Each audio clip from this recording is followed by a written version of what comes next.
semuanya, perkenalkan nama aku Gisel Saadifi dengan NIM 23003016 dari jurusan Pendidikan Luar Biasa Fakultas Ilmu Pendidikan.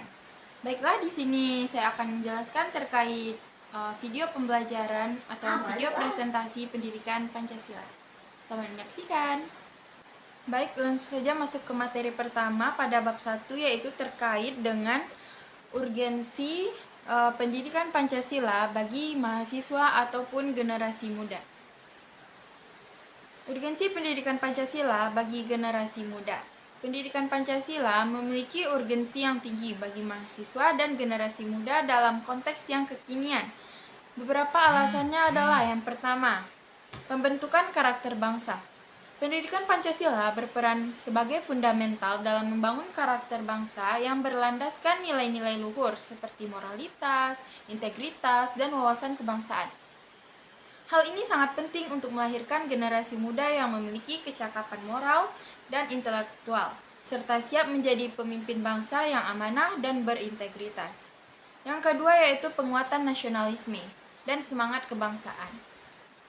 Di tengah era globalisasi yang syarat dengan pengaruh eksternal, pendidikan Pancasila menjadi instrumen penting untuk menanamkan dan memperkuat rasa cinta tanah air, nasionalisme, dan semangat kebangsaan pada generasi muda. Pemahaman yang mendalam tentang sejarah bangsa, makna lambang negara, dan ideologi Pancasila akan memupuk rasa bangga dan loyalitas terhadap bangsa dan negara. Yang ketiga yaitu persiapan menghadapi tantangan masa depan. Generasi muda perlu dibekali dengan kemampuan dan keterampilan yang mumpuni untuk menghadapi berbagai tantangan masa depan yang kompleks. Pendidikan Pancasila dapat membekali mahasiswa dengan kemampuan berpikir kritis, kreatif, inovatif, dan problem solving yang dilandaskan dengan nilai-nilai Pancasila. Hal ini akan mempersiapkan mereka untuk menjadi pemimpin yang adaptif, solutif, dan mampu membawa bangsa Indonesia maju di kancah global atau internasional. Yang terakhir yaitu pemahaman dan penghargaan terhadap keberagaman. Indonesia merupakan negara majemuk dengan beragam suku, bangsa, agama, dan budaya. Pendidikan Pancasila membantu mahasiswa memahami dan menghargai perbedaan, sehingga mereka mampu hidup rukun dan damai dalam Bhinneka Tunggal Ika. Yang kelima yaitu benteng generasi muda dari ancaman radikalisme. Di era digital yang penuh dengan informasi serta propaganda menyesatkan, pendidikan Pancasila dapat menjadi benteng penting untuk melindungi generasi muda dari pengaruh radikalisme dan ideologi yang bertentangan dengan norma Pancasila. Pemahaman yang mendalam tentang nilai-nilai Pancasila akan membekali mereka dengan ketahanan ideologis dan kritisme terhadap informasi yang diterima. Baik, masuk ke materi selanjutnya, yaitu selanjutnya saya akan menjelaskan dengan terkait pentingnya pendidikan Pancasila sesuai dengan jurusan saya, yaitu pendidikan luar biasa. Pendidikan Pancasila memiliki pentingnya tersendiri dalam konteks jurusan pendidikan luar biasa, sebagai disiplin yang berkaitan erat dengan pendidikan dan pengembangan individu yang memiliki kebutuhan khusus. Pendidikan Pancasila memberikan landasan moral dan etika yang kuat bagi para pendidik dalam memahami dan menghadapi berbagai tantangan dalam mendidik siswanya. Konsep nilai Pancasila seperti gotong royong, keadilan, dan persatuan menjadi pedoman dalam menciptakan lingkungan pendidikan yang inklusif dan mendukung bagi semua individu, termasuk mereka yang memiliki disabilitas. Dengan memahami dan menerapkan nilai-nilai Pancasila, para pendidik luar biasa dapat menciptakan suasana belajar yang menghargai keberagaman, mengutamakan kesetaraan, dan memupuk sikap saling menghormati di antara semua anggota komunitas pendidikan. Ini penting untuk memastikan bahwa pendidikan luar biasa tidak hanya bertujuan untuk mengembangkan keterampilan akademis, tapi juga membentuk karakter dan moralitas siswa dan mempersiapkan mereka untuk menjadi anggota masyarakat yang berkontribusi secara positif dan bertanggung jawab. Dengan demikian, pendidikan Pancasila menjadi landasan yang kokoh dalam membentuk praktik pendidikan yang inklusif dan berorientasi pada nilai-nilai kemanusiaan bagi siswa dengan kebutuhan khusus. Baik, untuk materi ketiga saya akan menjelaskan bagaimana relasi antara pendidikan Pancasila dengan program studi saya, yaitu pendidikan luar biasa.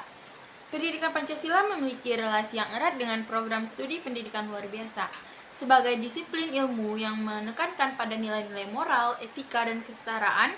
Pendidikan Pancasila menjadi landasan yang penting dalam membentuk paradigma pendidikan inklusif bagi individu dengan kebutuhan khusus. Dalam konteks program studi pendidikan luar biasa, pendidikan Pancasila memberikan kerja yang memandu pendidik dalam menciptakan lingkungan belajar yang mendukung bagi semua siswa, termasuk mereka yang memiliki kebutuhan khusus atau disabilitas. Nilai-nilai Pancasila seperti gotong royong, keadilan, dan persatuan menjadi dasar dalam membangun komunitas pendidikan yang menghargai keberagaman dan memberikan pelayanan pendidikan yang berkeadilan bagi semua individu. Dengan demikian, pendidikan Pancasila memainkan peran penting dalam membentuk praktik pendidikan luar biasa yang inklusif, adil, dan berorientasi pada pengembangan penuh potensi setiap siswa, sesuai dengan semangat Pancasila untuk menciptakan masyarakat yang adil dan beradab. Baik, untuk materi yang keempat, yaitu saya akan menjelaskan terkait bagaimana relasi antara tujuan negara mencerdaskan kehidupan bangsa dan tujuan pendidikan Pancasila, serta tujuan program studi saya yaitu pendidikan luar biasa.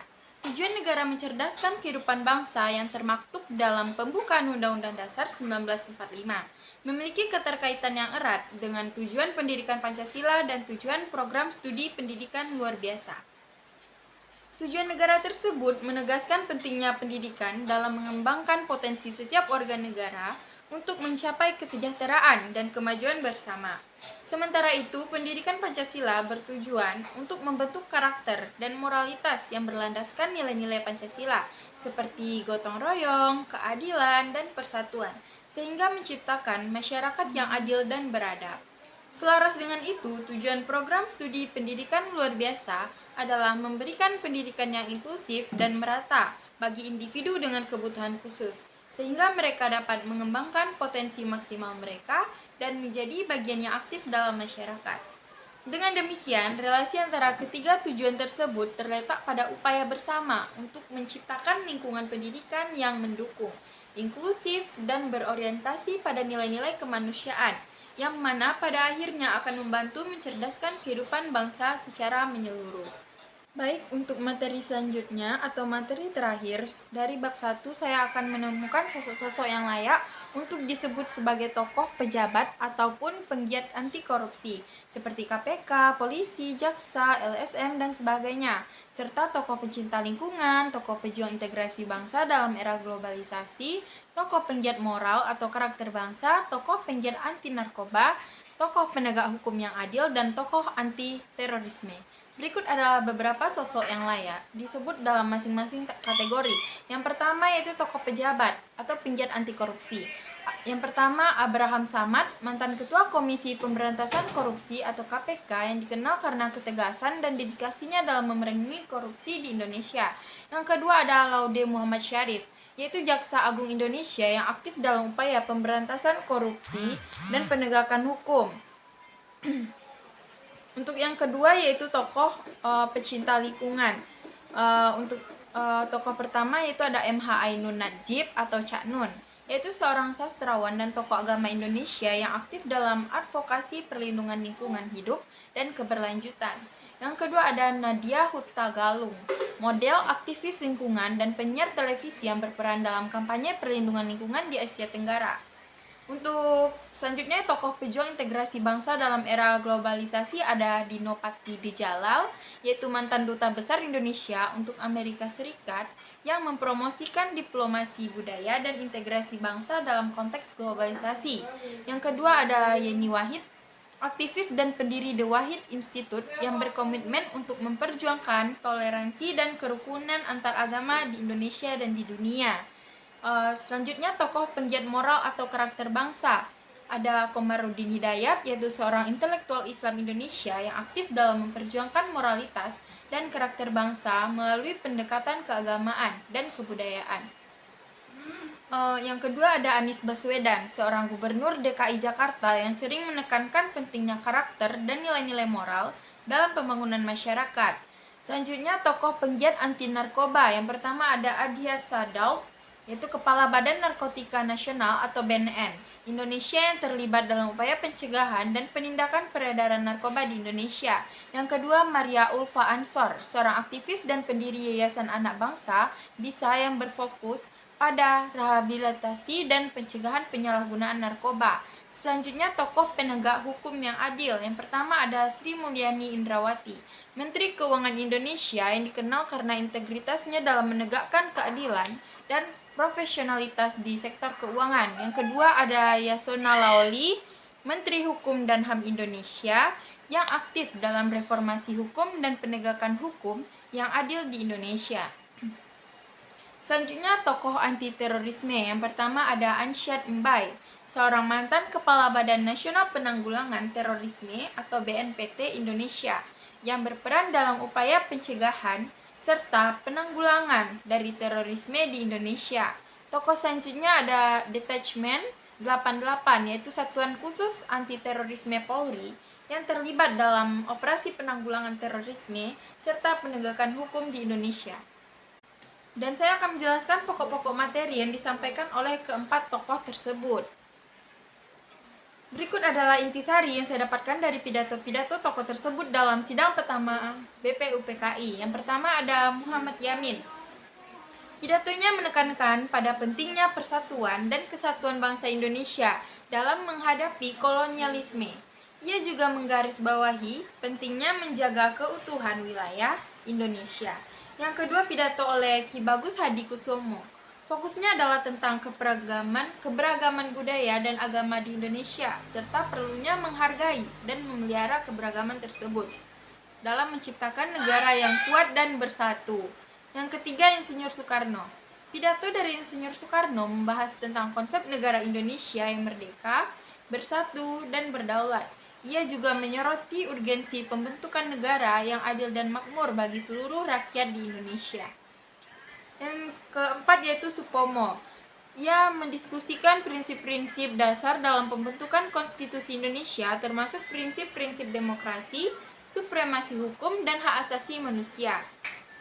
Secara keseluruhan, pidato-pidato ini menekankan pada pentingnya persatuan, keberagaman, kemerdekaan, dan keadilan bagi bangsa Indonesia dalam proses menuju kemerdekaan.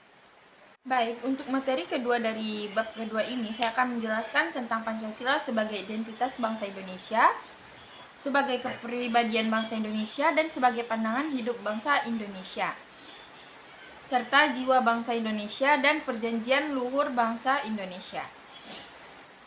Pancasila memiliki beberapa interpretasi dan makna yang meliputi identitas, kepribadian, pandangan hidup, jiwa, dan perjanjian luhur bangsa Indonesia. Oke, masuk kepada yang pertama yaitu Pancasila sebagai identitas bangsa Indonesia. Pancasila adalah fondasi dari identitas nasional Indonesia. Hal ini karena Pancasila mencerminkan nilai-nilai dasar yang membentuk karakteristik bangsa Indonesia, seperti keadilan, persatuan, dan demokrasi. Yang kedua, Pancasila sebagai kepribadian bangsa Indonesia. Pancasila mencerminkan kepribadian bangsa Indonesia yang pluralistik dan inklusif.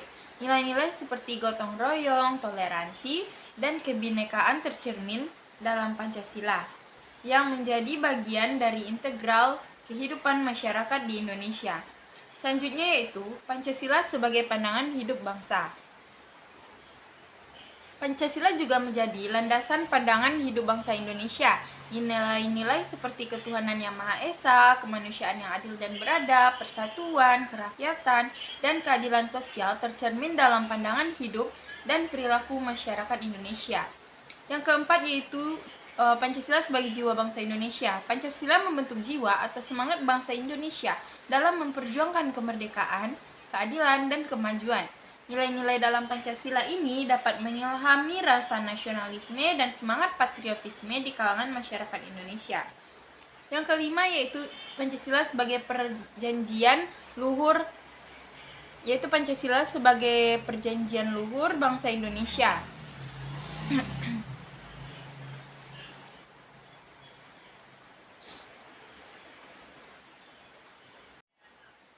Pancasila dianggap sebagai perjanjian luhur bangsa Indonesia karena merupakan kesepakatan moral yang mengikat seluruh warga negara Indonesia. dalam menjaga persatuan, keadilan, dan kesejahteraan bersama. Pancasila menjadi dasar dalam pembentukan konstitusi dan arah pembangunan negara Indonesia. Untuk materi terakhir dari bab 3 ini yaitu saya telah menemukan atau menggali informasi dan mengkritisasi cara-cara pengambilan keputusan berdasarkan musyawarah untuk mufakat dalam kehidupan masyarakat di sekitar saya atau dalam organisasi yang ada di sekitar saya, serta apa saja bentuk kearifan yang timbul ketika musyawarah itu berlangsung dan apa bentuk kendala yang timbul ketika musyawarah itu berlangsung. Di sini saya akan menjelaskan bahwa dalam kehidupan sehari-hari atau dalam organisasi, pengambilan keputusan berdasarkan musyawarah untuk mufakat merupakan praktek yang umum di masyarakat Indonesia. Beberapa contoh pengambilan keputusan melalui musyawarah tersebut antara lain. Yang pertama ada diskusi kelompok. Anggota kelompok atau organisasi berkumpul untuk berdiskusi mengenai suatu masalah ataupun keputusan yang perlu diambil. Setiap anggota memiliki kesempatan untuk menyampaikan pendapat dan memberikan masukan. Yang kedua, rapat. Rapat diadakan untuk mendiskusikan masalah tertentu dan mencapai kesepakatan bersama melalui musyawarah. Pemimpin rapat memfasilitasi proses musyawarah agar setiap anggota memiliki kesempatan yang sama untuk berbicara. Yang ketiga ada forum diskusi. Forum diskusi diadakan untuk membahas topik tertentu dan mencapai kesepakatan bersama. Peserta forum diskusi memiliki kesempatan untuk menyampaikan pendapat serta berargumentasi mereka. Kearifan yang timbul selama musyawarah berlangsung, yang pertama ada kesadaran akan keberagaman. Musyawarah memungkinkan kita untuk berbagi pandangan serta perspektif dari berbagai anggota untuk disampaikan. Dapat memperkaya diskusi dengan berbagai sudut pandang yang berbeda. Yang kedua, kerjasama. Proses musyawarah mendorong kerjasama antara anggota kelompok untuk mencapai kesepakatan yang diinginkan secara bersama-sama. Yang ketiga, kompromi. Dalam musyawarah seringkali diperlukan kompromi agar semua pihak dapat mencapai kesepakatan yang dapat diterima bersama. Namun, ada beberapa kendala yang mungkin timbul selama proses musyawarah berlangsung. Seperti, yang pertama, kesulitan mencapai konsensus. Terkadang sulit sekali untuk mencapai kesepakatan yang diinginkan oleh semua pihak, terutama jika terdapat perbedaan pendapat yang besar. Yang kedua ada dominasi kelompok atau individu. Beberapa anggota atau kelompok dapat mendominasi diskusi sehingga menyulitkan partisipasi dan penyampaian pendapat dari anggota lainnya. Yang ketiga, kurangnya informasi atau pengetahuan. Ketidaktahuan atau kurangnya informasi mengenai suatu masalah dapat menghambat proses terjadinya musyawarah dan membuat keputusan yang tidak optimal. Selanjutnya, kesulitan menangani konflik. Terkadang, musyawarah dapat memunculkan konflik antara anggota atau kelompok yang memerlukan keterampilan dalam penanganan konflik agar proses musyawarah tetap berjalan lancar. Dengan kesadaran akan keberagaman, kerjasama, dan kompromi, serta dengan kemampuan untuk mengatasi kendala-kendala yang mungkin muncul saat proses musyawarah, musyawarah dapat menjadi alat yang efektif dalam pengambilan keputusan di masyarakat maupun dalam organisasi. Oke, selanjutnya kita akan masuk pada bab ketiga. Untuk materi pertama, saya akan menjelaskan terkait bukti-bukti sosiologis bahwa Pancasila sebagai dasar negara merupakan nilai-nilai yang hidup dan berkembang dalam masyarakat di Indonesia, serta menjelaskan apakah nilai-nilai Pancasila dalam kehidupan masyarakat mengalami kemunduran atau tidak. Pancasila sebagai dasar negara telah menjadi bagian integral dari kehidupan masyarakat Indonesia dan termanifestasi dalam berbagai aspek kehidupan. Meskipun terdapat tantangan dan perubahan dalam masyarakat, nilai-nilai Pancasila cenderung tetap relevan dan hidup. Ada bukti-bukti sosiologis yang menunjukkan bahwa nilai-nilai Pancasila seperti gotong royong, toleransi, keadilan, dan demokrasi masih dijunjung tinggi dan diterapkan dalam kehidupan sehari-hari masyarakat Indonesia. Meskipun terkadang terjadi pelanggaran terhadap nilai-nilai Pancasila, namun kesadaran akan pentingnya nilai-nilai tersebut masih ada dalam masyarakat, dan upaya untuk mempertahankan serta memperkuat nilai-nilai Pancasila terus dilakukan melalui berbagai upaya pendidikan, sosialisasi, dan pembangunan karakter. Dengan demikian, nilai-nilai Pancasila dalam kehidupan masyarakat Indonesia cenderung bertahan dan berkembang, meskipun menghadapi tantangan-tantangan dan dinamika yang ada. Oke, kita akan lanjut pada materi kedua pada bab 3, yaitu mengapa terjadi dinamika atau pasang surut wibawa Pancasila sebagai dasar negara. Di sini saya akan menjelaskan, dinamika atau pasang surut dalam wibawa Pancasila sebagai dasar negara terjadi karena faktor-faktor berikut. Yang pertama, perubahan sosial dan budaya. Perubahan dalam masyarakat dan budaya dapat mempengaruhi cara pandang dan nilai-nilai yang dijunjung tinggi oleh masyarakat terkait dengan Pancasila.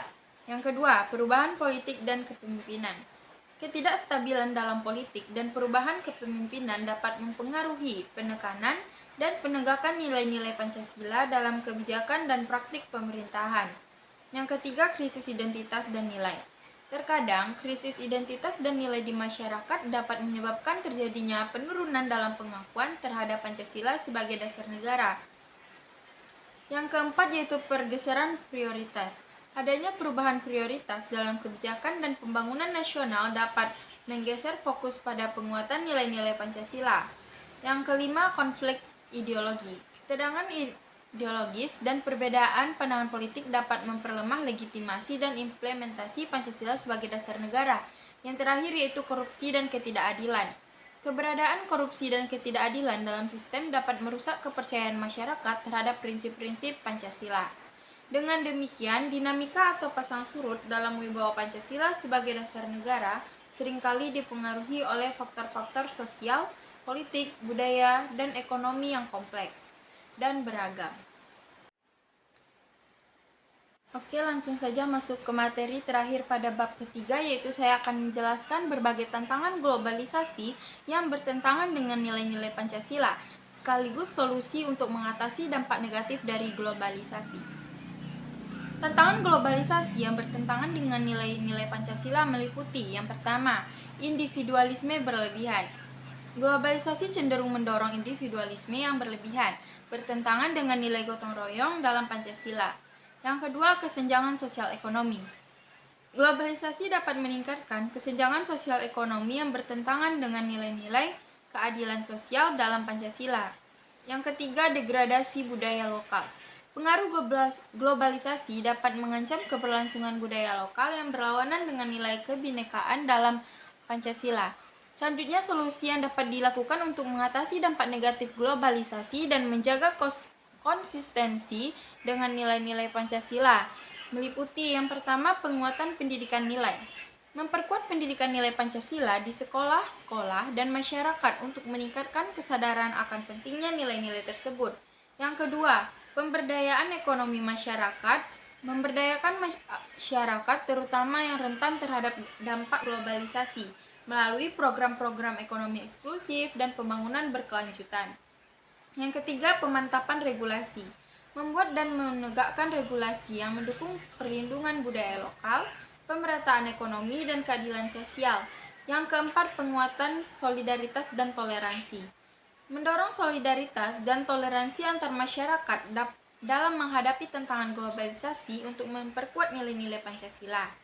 Dengan langkah-langkah tersebut, diharapkan masyarakat dapat menghadapi tantangan globalisasi dengan tetap mempertahankan dan menguatkan nilai-nilai Pancasila sebagai dasar kehidupan bermasyarakat yang harmonis dan berkeadilan. Baik, mungkin sekian saja yang dapat saya jelaskan. Apabila ada kata-kata yang salah, mohon dimaafkan dan terima kasih telah menonton. Assalamualaikum warahmatullahi wabarakatuh.